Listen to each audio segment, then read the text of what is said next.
ప్రజా వేదిక ఇలాంటి కార్యక్రమానికి ముఖ్య అతిథిగా విచ్చేస్తున్నటువంటి విజనరీ లీడర్ గారు మన ఆంధ్రప్రదేశ్ రాష్ట్ర గౌరవ ముఖ్యమంత్రి వర్యులు గౌరవనీయులు శ్రీ నారా చంద్రబాబు నాయుడు గారికి యావత్ ఆంధ్రావళి కార్మిక సోదర సోదరీమణుల కరతాళ ధ్వనుల మధ్య సాదరంగా ఈ ప్రజా వేదిక వద్దకు ఆహ్వానాన్ని తెలియజేస్తున్నాం. గౌరవ మంత్రి వర్యులు గనులు భూగర్భ శాస్త్ర శాఖ గౌరవనీయులు శ్రీ కొల్లు రవీంద్ర గారికి సాదరంగా ఆహ్వానాన్ని తెలియజేస్తున్నాం. గౌరవ మంత్రి వర్యులు కార్మిక శాఖ మరియు కృష్ణా జిల్లా ఇన్ఛార్జ్ మంత్రి వర్యులు గౌరవనీయులు శ్రీ వాసంశెట్టి సుభాష్ గారికి సాదరంగా ఆహ్వానాన్ని తెలియజేస్తున్నాం.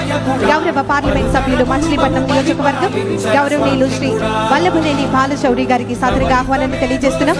గౌరవ శాసనసభ సభ్యులు పామరు గౌరవనీయులు శ్రీ వర్లకుమార్ రాజా గారికి సాదరంగా ఆహ్వానాన్ని తెలియజేస్తున్నాం. గౌరవ చీఫ్ విప్ గారు ఆంధ్రప్రదేశ్ రాష్ట్ర ప్రభుత్వం గౌరవనీయులు శ్రీమతి అనురాధ గారికి సాదరంగా ఆహ్వానాన్ని తెలియజేస్తున్నాం. గౌరవ సెక్రటరీ గారు to the government labour factories boilers and insurance medical services గౌరవనీయులు శ్రీ ఎంవి శేషగిరి బాబు గారికి సాదరంగా ఆహ్వానాన్ని తెలియజేస్తున్నాం. గౌరవ సిఇఓ గారు సార్ గౌరవనీయులు శ్రీమతి కరుణ గారికి సాదరంగా ఆహ్వానాన్ని తెలియజేస్తున్నాం.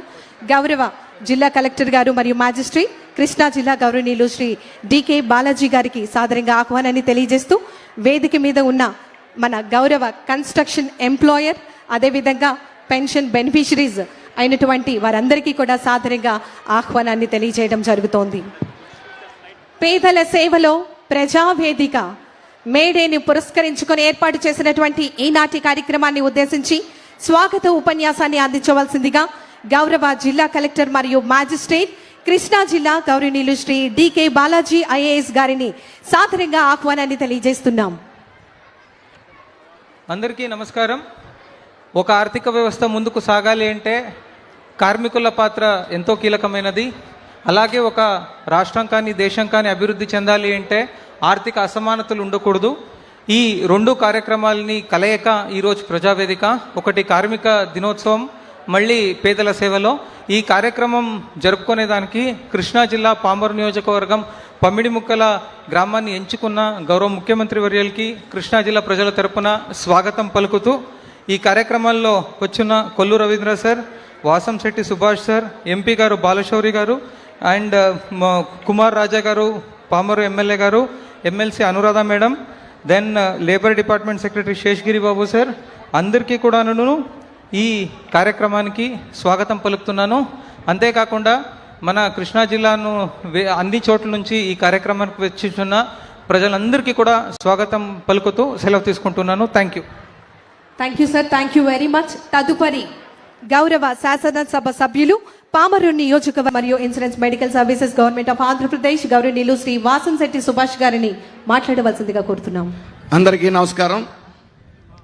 రాష్ట్ర ప్రథమ కార్మికులు, నిరంతర శ్రామికులు, మన ప్రియతమ నాయకులు ముఖ్యమంత్రి వర్యులు నారా చంద్రబాబు నాయుడు గారికి, అలాగే వేదికపై ఉన్న పెద్దలందరికీ, ఇక్కడికి ప్రజావేదికకి విచ్చేసిన సోదరి సోదరులందరికీ కూడా నా నమస్కారాలు తెలియజేసుకుంటూ, ముందుగా అంతర్జాతీయ కార్మికుల దినోత్సవ శుభాకాంక్షలు తెలియజేసుకుంటూ, మన టీడీపీ పార్టీ ఎప్పుడూ కూడా ఇటు కార్మిక పక్షపాతిగానే వ్యవహరించింది. మన జెండాలో కూడా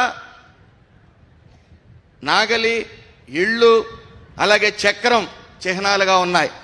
అందులో కార్మికులకి చక్రం చిహ్నంగా పెట్టిన గొప్ప పార్టీ మన తెలుగుదేశం పార్టీ.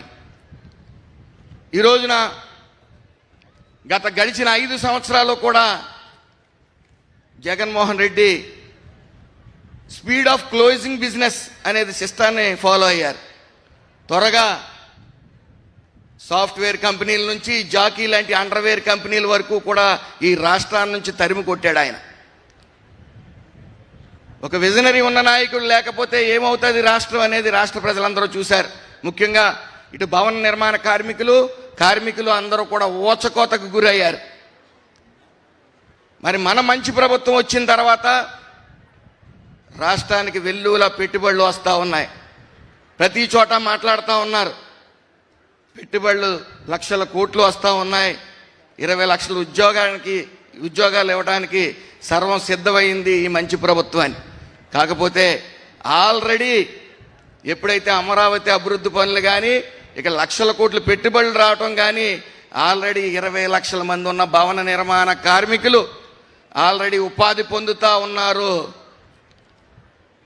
గత ప్రభుత్వం కనీసం 365 రోజుల్లో 80 రోజులు కూడా పని దొరకని వైనం, ఇటు ఇసుకని బంగారంగా అమ్మటం, అలాగే వస్తున్న పెట్టుబడుల్ని తరిమి కొట్టడం కమిషన్ల కోసం. మరి ఈ ప్రభుత్వం, ఈ మంచి ప్రభుత్వం వచ్చిన తర్వాత అభివృద్ధి అంటే భవనాలు కట్టడం మాత్రమే కాదు, అభివృద్ధి అంటే భవనాలు కట్టే కార్మికులు వాళ్ళ జీవిత పరిణామాలు మెరుగుపడాలనే ముఖ్య ఉద్దేశంతో ఏదైతే డూప్లికేషన్ పేరుతో 1214 మెమో రిలీజ్ చేసి భవన నిర్మాణ కార్మికుల సంక్షేమ పథకాలను రద్దు చేయటం, వాళ్ళు పని దినాలు లేకుండా వాళ్ళని రోడ్డు మీద పాడేయటం, వాళ్ళ జీవితాల్లో చిమ్మ చీకటి నెలకొంది. మరి ఈ మంచి ప్రభుత్వం వచ్చిన తర్వాత 1214 మెమోని క్యాన్సిల్ చేస్తూ సంక్షేమ పథకాలన్నీ కూడా భవన నిర్మాణ కార్మికులకు ఇవ్వడంతో పాటు పెట్టుబడులు లక్షల కోట్లు పెట్టుబడులు రావటం వల్ల ఈ 20 లక్షల మంది భవన నిర్మాణ కార్మికులే కాకుండా ఇతర రాష్ట్రాల నుంచి వచ్చే భవన నిర్మాణ కార్మికులకు కూడా ఉపాధి ఇచ్చే పరిస్థితికి మనం వచ్చామని తెలియజేసుకుంటా ఉన్నాను. అలాగే ఇంటిగ్రేటెడ్ లేబర్ ఎమ్యూనిటీస్ సెంటర్ అనేది ఒకటి ఈ రోజున పైలట్ ప్రాజెక్ట్ కింద 5 నగరాలను ఎన్నుకోవటం, మరి గౌరవ ముఖ్యమంత్రి వర్యులు నారా చంద్రబాబు నాయుడు గారి ఆదేశాల మేరకు 15 పైలట్ ప్రాజెక్ట్స్ కింద 15 నగరాల్లో చేయమని చెప్పడం జరిగింది. జట్టు కూలీలు కార్మికులు అందరూ రోడ్డు మీద పని కోసం నిరంతరం వెయిట్ చేయటం, కొంతమంది యజమానులు తక్కువ వేతనాలకే వాళ్ళని పనికి తీసుకెళ్ళటం, ఇవన్నీ అధిగమించాలి. వాళ్ళకి వాష్రూమ్స్ సదుపాయం కానీ, విశ్రాంతి సదుపాయం కానీ, వాళ్ళ స్కిల్ పెంచే విధంగా ఈ లేబర్ అడ్డాస్ని మరి పైలట్ ప్రాజెక్ట్ కింద తీసుకురావడం గొప్ప పరిణామం. అలాగే భవన నిర్మాణ కార్మికుల్లో కూడా వాళ్ళ నైపుణ్యాన్ని పెంచడం కోసం స్కిల్ డెవలప్మెంట్ ప్రోగ్రామ్స్ని కానీ, అదేవిధంగా వాళ్ళ ఆరోగ్యం విషయంలో పూర్తిగా కట్టుబడి ఉండి మరి వాళ్ళందరికీ కూడా హెల్త్ స్క్రీనింగ్ టెస్టులు చేయమని కూడా గౌరవ ముఖ్యమంత్రి నారా చంద్రబాబు నాయుడు గారు ఆదేశాల మేరకు ముందుకు వెళ్తా ఉన్నాం. అలాగే గత ప్రభుత్వం కార్మికుల కోసం ఏ రోజు కూడా ఒక ఇటుక కానీ గుప్పుడు ఇసుక కానీ వేసిన వైనం లేదు. సెంట్రల్ గవర్నమెంట్ నుంచి వస్తున్న ఫండ్స్ను కూడా కేవలం జీతాలకి అలాగే ఇండెంట్లకి మాత్రం ఖర్చు పెట్టి మిగతా డబ్బులు వెనక్కి పంపేవారు. కానీ ఈ మంచి ప్రభుత్వం వచ్చిన తర్వాత సుమారు 7 ఈఎస్ఐ హాస్పిటల్స్ని నిర్మించడమే కాకుండా 57 డిస్పెన్సరీ హాస్పిటల్స్ కూడా మరి పర్మిషన్స్ ఇవ్వడం జరిగింది. అలాగే గౌరవ ముఖ్యమంత్రి గారు ఎప్పుడూ ఒక మాట చెబుతూ ఉంటారు, కార్మికుడు బలపడితే రాష్ట్రం బలపడుతుందనే భావంతో మేము పనిచేస్తూ ఉన్నాం. సంక్షేమం, నైపుణ్యం, ఉపాధి, ఆరోగ్యం, గౌరవం, ఈ 3 స్తంభాలపై ఆంధ్ర కార్మిక రంగాన్ని ముందుకు తీసుకెళ్తా ఉన్నాం. అదేవిధంగా ఈ మేడే సందర్భంగా మనందరం ఒక సంకల్పం చేద్దాం. ప్రతి కార్మికుడు గౌరవంగా జీవించే, ప్రతి కుటుంబం భద్రంగా ఉండే, ప్రతి యువకుడు ఉపాధి లభించే సువర్ణ ఆంధ్రప్రదేశ్ నిర్మాణానికి 24/7 శ్రమిస్తున్న నారా చంద్రబాబు నాయుడు గారు, పవన్ కళ్యాణ్ గారు, లోకేష్ గారు అడుగుజాడల్లో మనందరం ప్రయాణిద్దామని తెలియజేసుకుంటూ, అలాగే కోట్ల మంది కార్మికులకు సేవ చేసే గొప్ప వరాన్ని నాకు ప్రసాదించిన నారా చంద్రబాబు నాయుడు గారి శిరస్సు వంచి నమస్కారాలు తెలియజేసుకుంటూ అందరికీ నమస్కారం. ధన్యవాదములు సార్. బలమైన కార్మిక శక్తి ఎల్లప్పుడూ బలమైనటువంటి ఆర్థిక వ్యవస్థను నిర్మిస్తుంది అనే దృఢ సంకల్పంతో మన గౌరవ ముఖ్యమంత్రి వర్యులు గౌరవనీయులు శ్రీ నారా చంద్రబాబు నాయుడు గారి యొక్క విజన్తో చక్కటి పథకాలను మన కార్మిక సోదర సోదరీమణులకు అందించడం జరుగుతుంది.